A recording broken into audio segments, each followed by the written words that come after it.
আসসালামু আলাইকুম, সবাই কেমন আছেন? আশা করি সবাই অনেক বেশি ভালো আছেন। আবারও চলে আসলাম মজাদার মোমোর রেসিপি নিয়ে। তার জন্য আমি নিয়েছি আটা, তার সাথে লবণ এবং সামান্য পরিমাণ তেল দিয়ে মিক্সড করে নিব। আমি আর আমার বোন মিলে মোমো বানাচ্ছি আজকে। কেউ চাইলে আটার বদলে ময়দাও ব্যবহার করতে পারেন।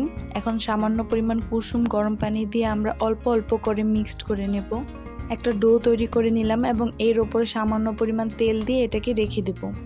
এখন আমি নিচ্ছি মুরগির মাংস, তার সাথে আদা রসুন বাটা, হলুদের গুঁড়া, মরিচের গুঁড়া, ধনিয়া গুঁড়ো আর লবণ আর কর্নফ্লাওয়ার দিয়ে ভালোভাবে মিশিয়ে নেব। আর এটা খুব ভালোভাবে মিশাতে হবে। মাংসটা ছোট ছোট করে কেটে নিলে প্রতিটা মাংসের মধ্যে সকল মশলা চলে যায়। এই তো মাখানো হয়ে গেল। এখন একটা কড়াইয়ের মধ্যে সামান্য পরিমাণ তেল দেব। তেল গরম হয়ে গেলে পেঁয়াজ দিয়ে দেব। আর আমি এই পর্যায়ে লবণ মিক্সড করে নিই, কারণ আমি মুরগির মাংসের সাথে বেশি পরিমাণে লবণ দিয়ে নিয়েছিলাম। এখন এটাকে ভালো করে জাল করে নেড়ে চেড়ে এই তো তৈরি হয়ে গেল।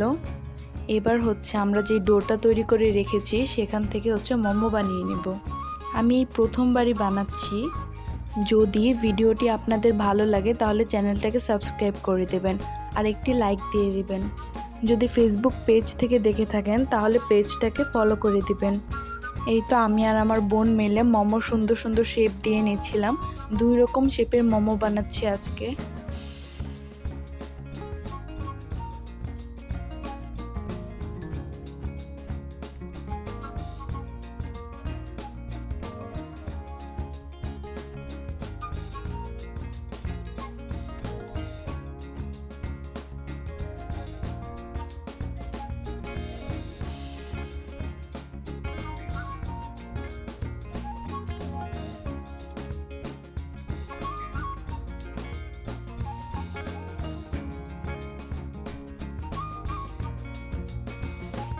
তো আমাদের মোমো বানানোগুলো হয়ে গেল।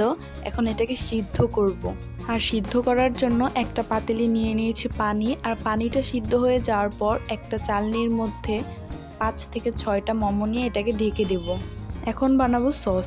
কেউ চাইলে এটা স্কিপও করতে পারেন, কিন্তু এই সসটা অনেক বেশি মজার হয়।